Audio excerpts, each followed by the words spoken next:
Prove that I'm lying. Prove I didn't see your dick. Trump's having a bad day, a very bad day. See, he's no longer Donald Trump. He's Convict Trump, or Convict Tiny Fingers, or Convict Donnie, or Naughty First Lady. Well, you get the point. Judge Maran said he couldn't send him to jail and didn't fine him. But what he did may be even more impactful. He stripped away his manhood.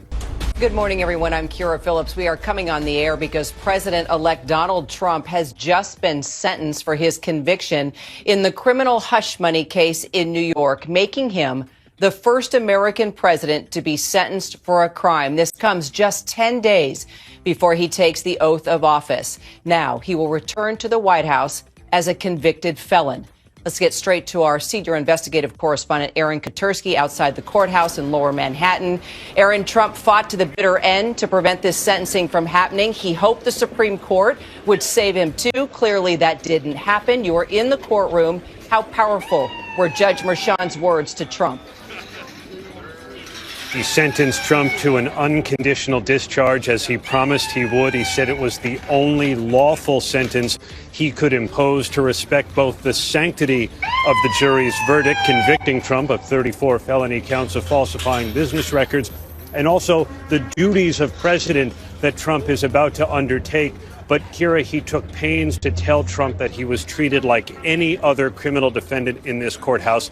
Convict Donnie was sentenced and then allowed to speak, which is never good for the First Lady. I got indicted. It's been a political witch hunt. It was done to damage my reputation. But the fact is that I'm totally innocent. With all that's happening in our country today, with the city that's burning to the ground, one of our largest, most important cities burning to the ground, with wars that are uncontrollably going on, with all of the problems of inflation. And I just want to say I think it's an embarrassment to New York, and New York has a lot of problems, but this is a great embarrassment. I believe that this and other cases that were brought, as you know, the DOJ is very much involved in this case. It's because that's the political opponent they're talking about. Convict Donnie sounds like a 6-year-old who was just sent to his room and told there'd be no dessert. His weak, flaccid response is almost sad if he wasn't about to be sworn in and take command of the nuclear codes.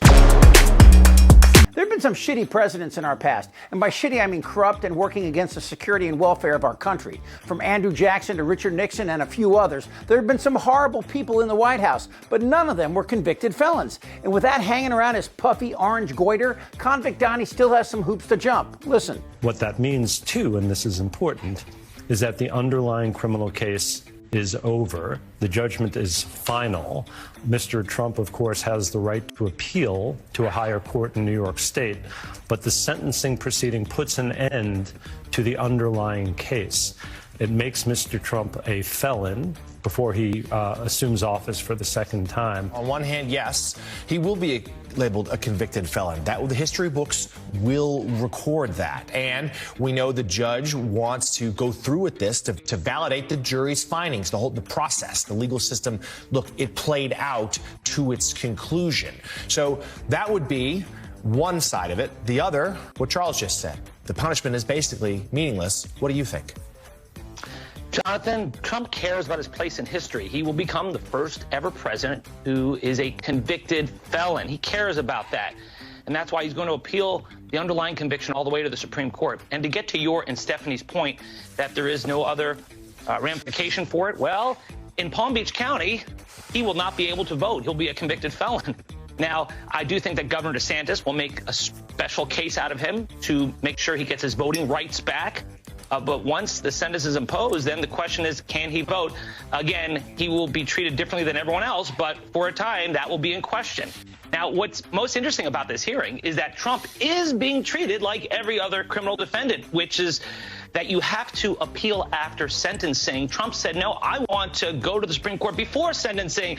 And the Supreme Court justice said no. At least 5 of them did. And credit Judge Merchan for this. He was smart and savvy. The reason why Chief Justice Roberts and Justice Amy Coney Barrett sided with the liberals in the 5-4 decision was because Judge Maran took the punishment off the table. He can't vote, and Trump is freaking out, but only in the way a sociopath could. Remember, 12 regular people convicted him, 2 of which were MAGA, 1 a true social fan, and the other a huge fan of Hannity. They convicted him of crimes that should have resulted in jail or fines. That said, 34 felony convictions guarantee that Convict Donnie will go down in history as the absolute worst.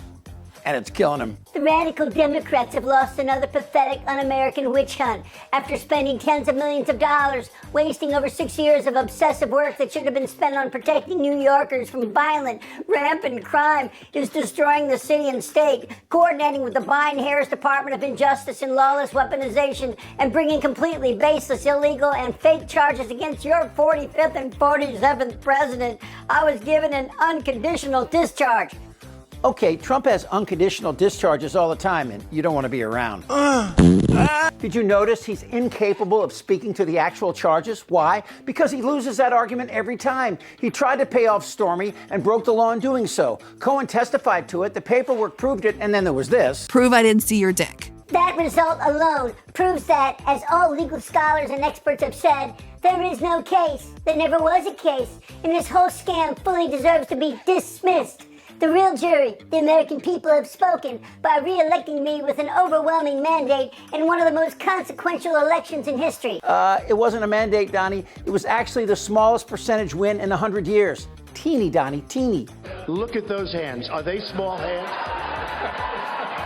And he referred to my hands. If they're small, something else must be small. I guarantee you there's no problem. As the American people have seen, this case had no crime, no damages, no proof, no facts, no law, only a conflicted judge, a star witness who's disbarred, disgraced, serial perjurer, and criminal election interference. When Convict Donnie says no damages, you could say the same with any tax evasion. Who is harmed? Nice try, Fatso. Today's event was a despicable charade, and now that it's over, we will appeal this hoax, which has no merit, and restore the trust of Americans in our once great system of justice. Make America great again. That's where we are, with this thing in charge of our country, with an emasculated Republican Party cuckolding his every move. But here's a question. Why has he allowed Musk inside his circle? Is it because he values his insight? No. You see, Trump needs money, which makes him both dangerous and predictable. But as president, he's untouchable. So what can we do?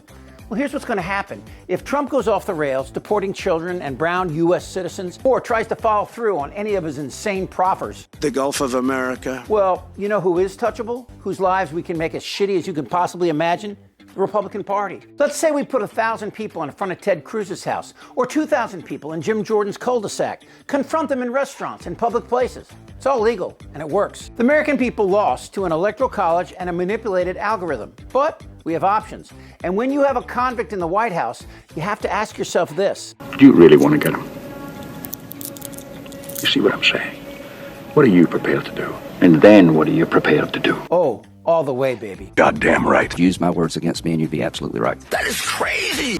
They're eating the dog. You're an idiot! I think he's crazy. I'm Chip Franklin.